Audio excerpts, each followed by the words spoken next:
You know, when you're born into Islam, that's your identity, it's who you are.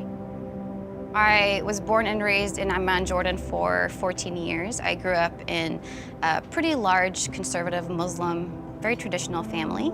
I had a lot of questions in regards to Muhammad's life and just the validity of the Quran, and salvation was a big one for me. I felt like I could never keep up or measure up to what was expected out of me, and they weren't too keen on me asking those questions, and you know, they'd always say, no one knows but Allah. And that just didn't really sit well with me. My father was an alcoholic ever since I could remember, and my earliest memory of him was when I was 5 years old and him kicking me to the ground and spitting at me and calling me names that no father should ever call his 5-year-old daughter. My home life continued to get worse in Jordan, and my mother, who's an American, was mortified.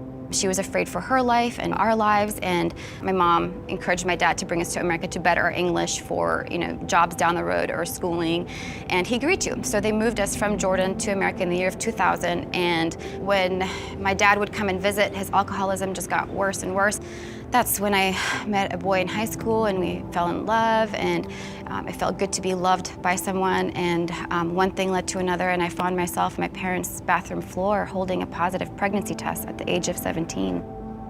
Had I gone to my dad, culturally, he would have murdered me, and I'm not just saying that figuratively, but that was my reality. He would have murdered me, and had I gone to my mom, she would have told my dad, and same thing would happen. So I didn't really have anybody to confide in, and the only person that I confided in was the boyfriend that I was dating at that time. And we felt like we didn't really have a whole lot of options, and the only option like we felt we had was to go through with an abortion.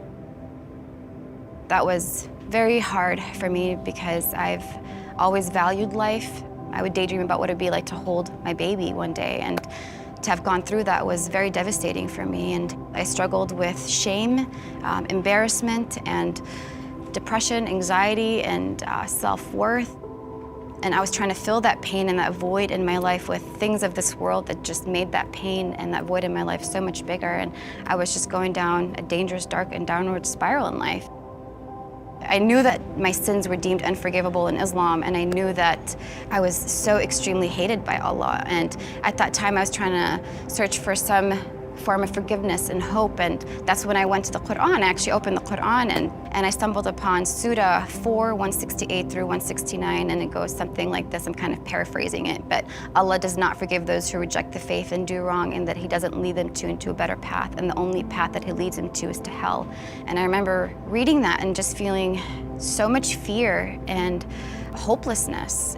I said, Allah, I don't know who you are. I don't even know if you exist. And telling him that I've been praying to you for 20-some years and I've never felt your presence, and crying and just thinking of ways how I can end my life, because if there's no form of forgiveness for me in Islam, then what's the point of me living? And as I was crying, out of nowhere, I heard an audible voice. I heard the name Jesus.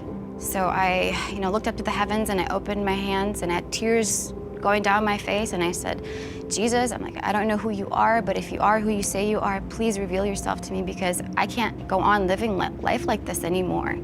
And that was the first time ever from praying that I ever felt any form of peace. The boyfriend that I was dating, he and I broke up, and I met a young man who was just so different from anyone that I'd ever met, very loving, and it intrigued me, and we started dating, and I was in his house one day and I saw that he had a Bible, an open Bible on his desk, and I remember thinking, oh, I'm dating a Christian.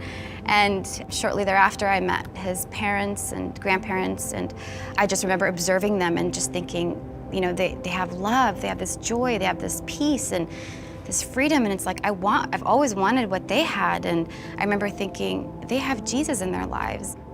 I approached him and I asked him if he would take me to church. Church was great, but I felt like I needed a little bit more.